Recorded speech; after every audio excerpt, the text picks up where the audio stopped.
네, 오늘도 뻔하지 않은 시장과 종목 얘기 투자텔미에서 준비를 했습니다. 제가 뽑아본 키워드로 먼저 만나보시죠. 트렌디하게 글로벌 트렌드로 섹터와 종목 분석 첫 번째로 해볼 거고요. 주가가 어느새 9만 원까지 다시 회복을 한 종목 얘기도 두 번째로 전해드리겠습니다.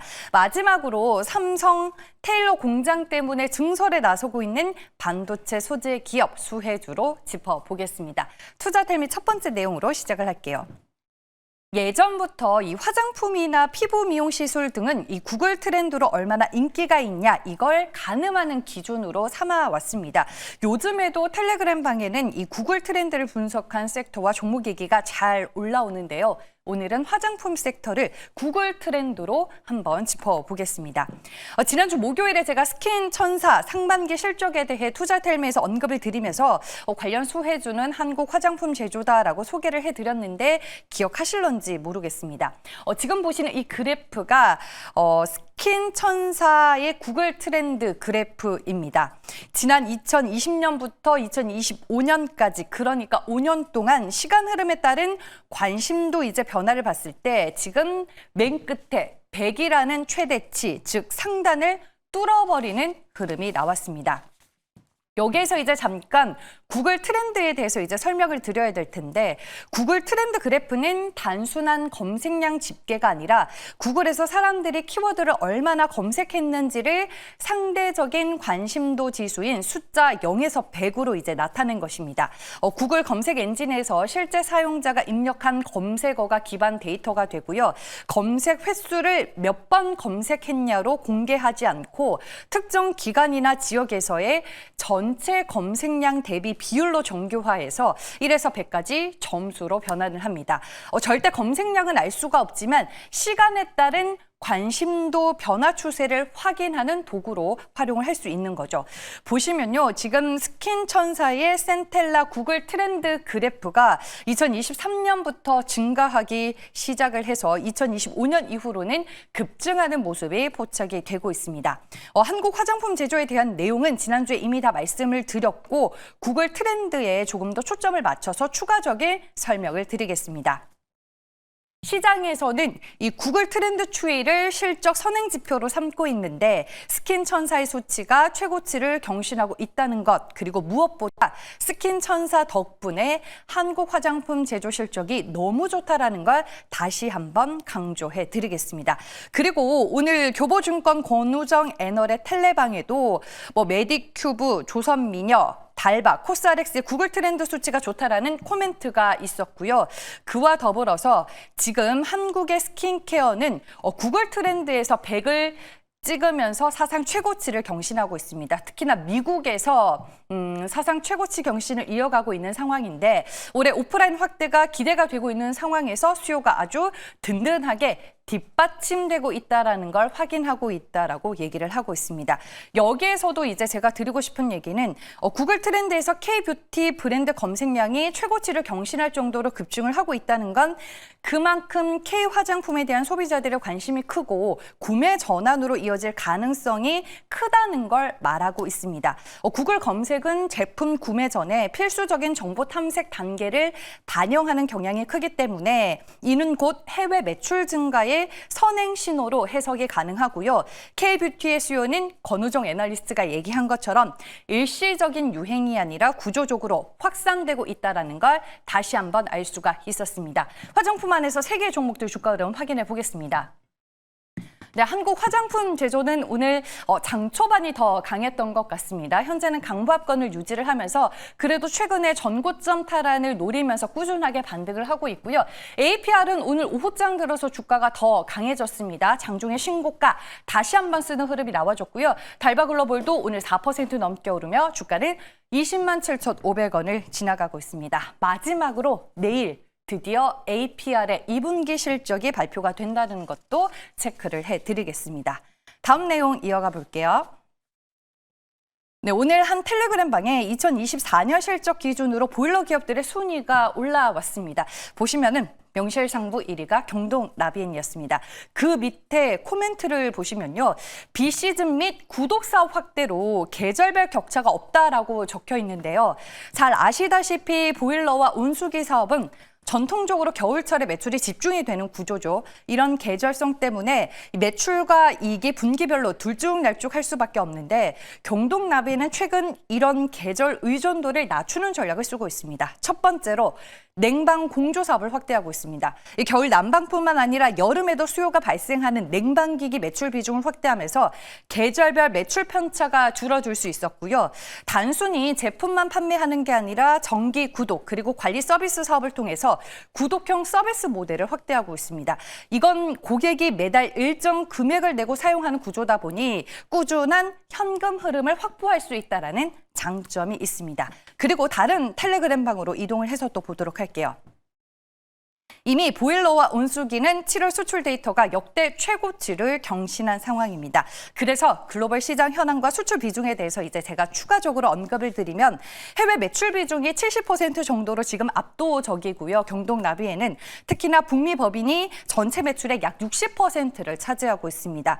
해외 30여 개국의 제품을 수출하고 있고 북미뿐만 아니라 캐나다, 멕시코 등의 법인을 통해서 북미 시장 내 점유율 1위를 유지를 하고 있습니다.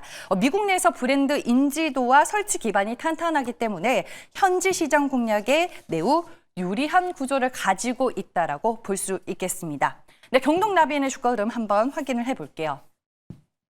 네, 현재 5% 넘게 오르고 있고요. 분봉 차트로 다시 한번 체크를 해보겠습니다. 오전장에서도 강했는데 오후장 들어서 다시 한번 상승폭을 키우는 움직임이 포착이 되고 있습니다. 그래서 현재 구간 5%대 주가 상승 흐름 보여주고 있고요. 전고점이 107,700원인데 오늘 텔레그램 방에 경동나비엔의 주가가 10만 원 초반대까지 쇼스키즈가 급하게 나올 가능성도 있다. 이런 코멘트가 있었습니다. 최근에 주가가 7월 말을 기점으로 다시금 반등하는 움직임 포착이 되고 있습니다. 한마디로 경동나비엔은 이제 단순한 보일러 회사가 아니라 글로벌 환경 시스템 기업으로 거듭나고 있다. 이렇게 요약이 되겠습니다. 마지막 내용입니다. 이 OCI가 반도체 인산 증설에 나선다고 합니다. 이 반도체 인산은 웨이퍼의 시각 공정에 사용이 되는 핵심 소재인데요. 잘 아시다시피 OCI는 폴리실리콘, 과산화수소, 인산 등의 반도체 소재 쪽을 집중적으로 하고 있고 특히나 OCI의 반도체 인산은 D램과 낸드 플래시, 파운드리 등 이 모든 반도체 공정에 두루 사용이 되고 있으며 국내 시장 점유율 1위 업체로 꼽힙니다. 그럼 OCI가 왜 증설을 하냐? 삼성전자 미국 테일러 공장이 내년부터 본격 가동되는 등 고객사 수요가 크게 늘어나는 것에 대비해서 선제적으로 설비 투자에 나서는 건데요. 이미 2023년에 OCI는 삼성전자 미국 테일러 공장의 반도체 인산 공급자로 선정이 됐고 지금 반도체 시장도 본격적으로 회복 기미에 접어들 기미를 보이고 있기 때문입니다.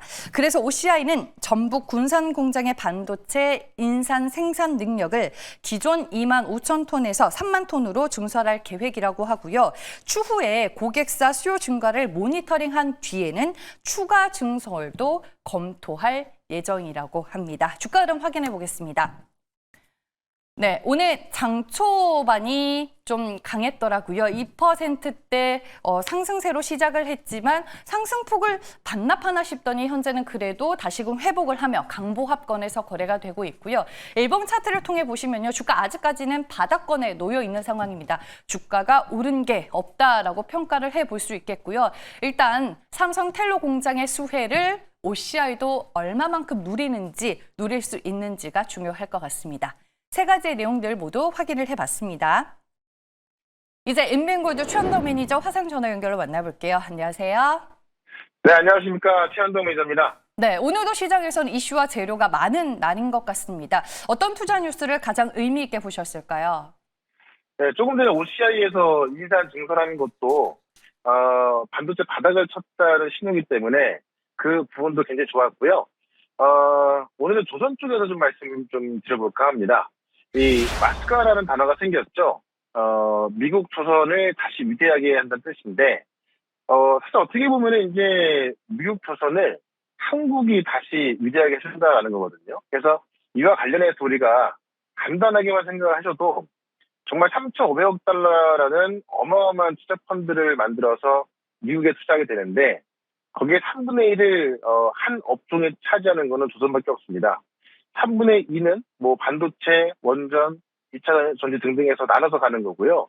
이 3분의 1을 이 조선업 협력으로 가는 거기 때문에 우리가 이 부분은 계속 신경을 좀 써야 될 것 같고, 특히나 이제 이 미국의 필라델피아 인근의 조선소를 인수해서 지금은 이제 한쪽 그 1년에 한쪽도 못 짓는 그런 곳인데, 그거를 지금 2030년까지 10척 이상을 확대하겠다라는 그런 계획과 함께 금융 지원까지 같이 가는 거거든요.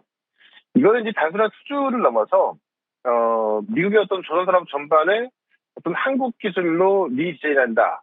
그러니까 정말 리디자인하는 거기 때문에 이거는 사실 지금까지 어떤 우리 조선업들이 많이 올라와 있습니다만은 추가적인 상승이 더 나올 수 있는 그런 재료로 보면 될 것 같고요. 실제로 어떤 한국의 정책금융이 산업 전략이 결합된 구조이기 때문에 그냥 단순 수주 이상의 엄청난 것이다라고 좀 보시면 될 것 같습니다. 그런 것쯤에서 사실 우리 조선업 기업들도 많이 올라와 있는데, 사실 이와 관련해 가지고 제가 볼 때는 이 중소 조선소 역할도 꽤 클 것 같거든요. 근데 최근에 우리 대형 조선사 3사는 많이 올라왔습니다만은 이 중소 조선사에서 아주 큰 역할을 할 수 있는데 아직 못 올라온 기업들이 꽤 있습니다. 그래서 오늘은 그 기업 하나를 좀 말씀을 좀 드려보도록 하겠습니다. 꼽아주겠다라고 말씀을 해주셨는데 탑픽 종목 바로 들어볼게요. 네, 지금 가격대를 보면 지금 1,200원인데요. HD 중공업을 좀 말씀을 좀 드려보겠습니다. 과거에 이제 한진중공업이었던 건데, 지금 우리가 이제 조선소, 미국 해군을 보게 되면은, 일단 많이 들어봤던 게 이제 미군 MRO거든요. 그러니까 미 해군의, 그 해군 군함을 이제 유지, 보수 정비하는 것들인데, 이 MRO 사업이 사실, 우리 중소 조선사들은 상당히 큽니다.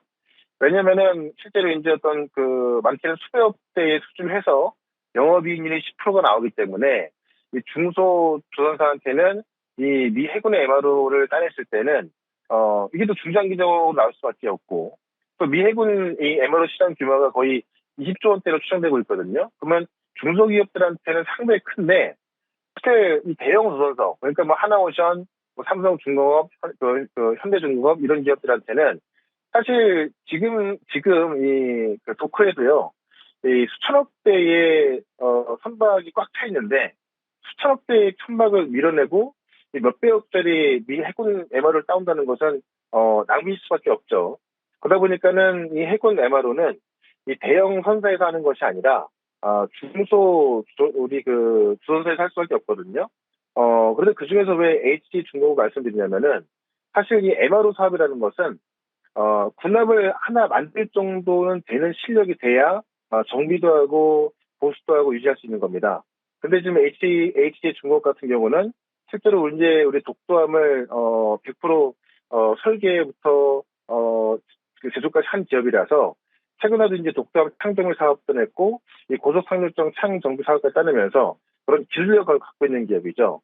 실제로 지금 미 해군에 지금 MRO 사업 관련해서 그 인증을 지금 이제 테스트받고 있고요. 그 인증 결과가 곧 나올 예정입니다.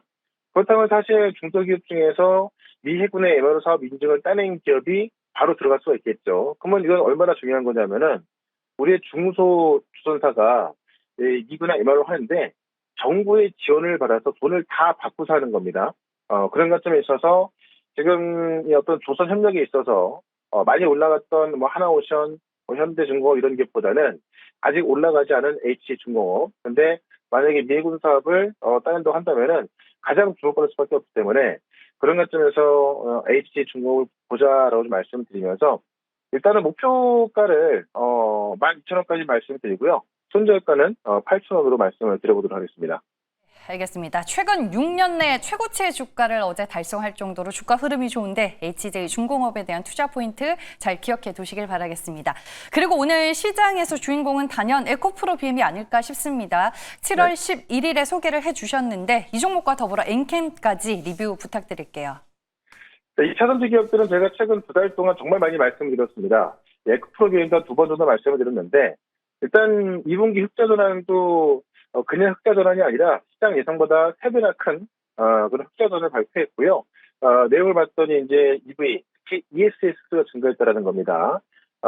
특히나 이제 이 연간 기준 지금 이 숫자가 나오기 시작하면서 또 내일 모레 IR이 있거든요. 아마 내일 모레 IR을 통해서 앞으로 계획까지 발표한다면은 에코프로 비용은 더 올라갈 수밖에 없을 것 같고요. 엔캠 같은 경우도 제가 바닥에서 많이 말씀드렸는데 사실 엔캠은 아직 많이 안 올라갔죠. 다만 지금 ESS 시장에서 성장을 가장 크게 할 수 있는 기업이 엔캠이고 지금 미국 내에서 이 첨단 제조 세액 공제를 그러니까 이 생산 세액 공제를 받고 있는 건 엔캠밖에 없거든요. 그 금액만 본다 하더라도 현금으로 받고 있는 건데 지금 이번 연도까지 총 430억 현금을 받을 걸로 예정이 돼 있어서 그런 부분에 있어서 엔캠 같은 경우는 최근에 12 때문에 못 올라가고 있습니다만은 실제로 12 외에는 이 올라갈 내용이 상당히 많다. 엔캠은 이제 시작에 가까울 수밖에 없기 때문에요. 계속해서 여기서 좀 보자라고 말씀드리면서 어제 유튜브에 올린 영상을 좀 보시면 이 바이오 쪽하고 2차 전지 자세히 좀 말씀드렸거든요. 그래서 지금 시장은 뭐 큰 문제 없이 올라가고 있기 때문에 주도주 몇 개만 사면 될 것 같습니다. 그 영상 궁금하신 분들은 유튜브에서 최연더 검색하셔갖고 보시면 될 것 같고요. 저는 또 내일 이 시간에 다시 또 말씀드리도록 하겠습니다. 고맙습니다.